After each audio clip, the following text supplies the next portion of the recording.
Kabar duka sport lovers, tokoh pencaksilat Indonesia Maijen TNI Purnawirawan Edi Marjuki Nalapraya telah berpulang pada Selasa kemarin. Sebagai Ketua Umum Pengurus Besar Ikatan Pencaksilat Indonesia, Presiden Prabowo Subianto bilang akan terus menjaga pencaksilat sebagai jati diri Indonesia. Hal itu disampaikan Presiden Prabowo saat hadir di rumah duka Maijen TNI Purnawirawan Edi Marjuki Nalapraya. Presiden Prabowo menceritakan sosok Edi Marjuki paling dikenal sebagai tokoh pencaksilat atas semangat dan kegigihannya membesarkan pencaksilat di Indonesia. Prabowo bilang berpulangnya Maijen TNI Purnawirawan Edi Marjuki menjadi kehilangan seorang pedoman patriot dan pejuang tanah air.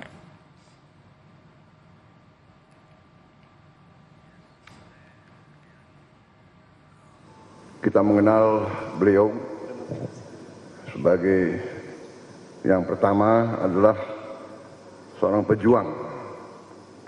pejuang bangsa yang ikut dalam perang kemerdekaan Republik Indonesia. Beliau meniti karier dari bawah sebagai seorang prajurit sampai tingkat jenderal. Dan sebagian besar hidupnya selain pengabdian kepada negara dan bangsa,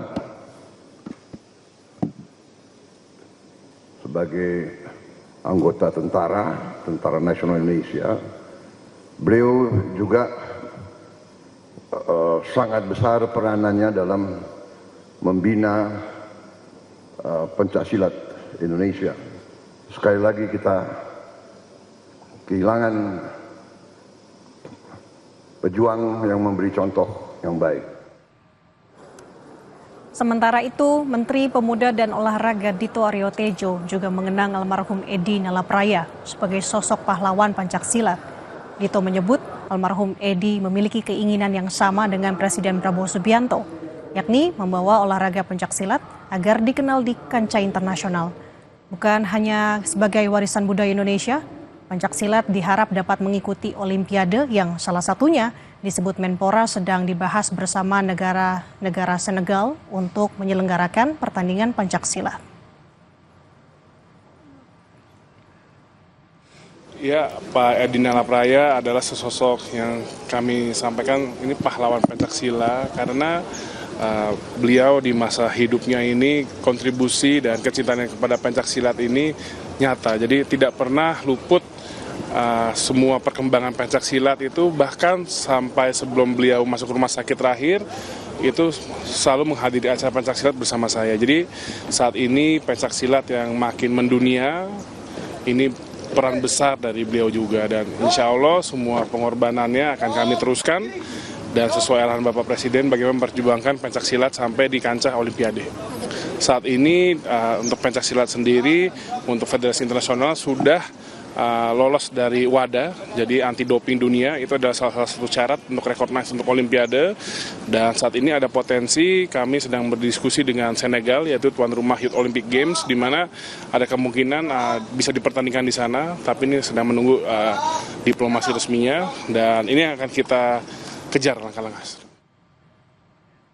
Kita ke informasi lain sport lovers. Persis Solo punya rekor unik pada paruh akhir Liga 1 musim ini. Laskar Sambernyawa selalu raih poin ketika bermain jauh dari kandangnya.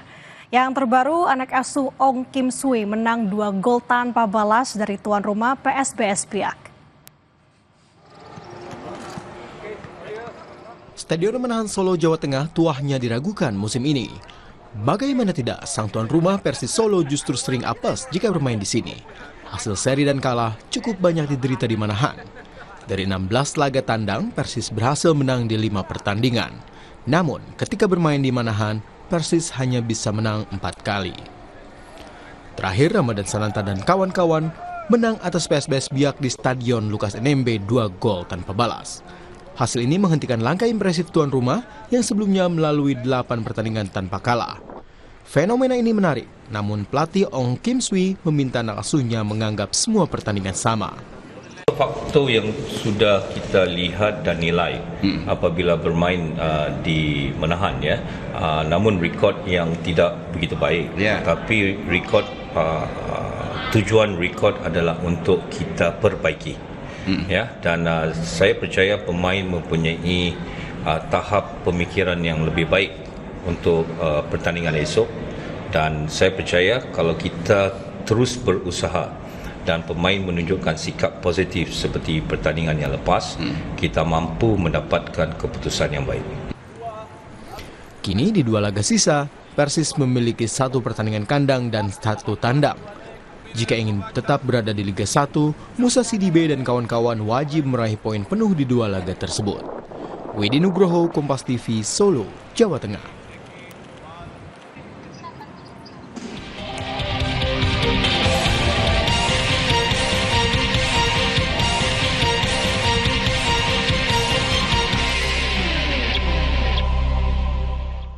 Usai jeda, rekan Edwin Chan akan kembali dengan informasi Ulas Kompas yang akan mengulas sorotan utama harian Kompas yang terbit hari ini.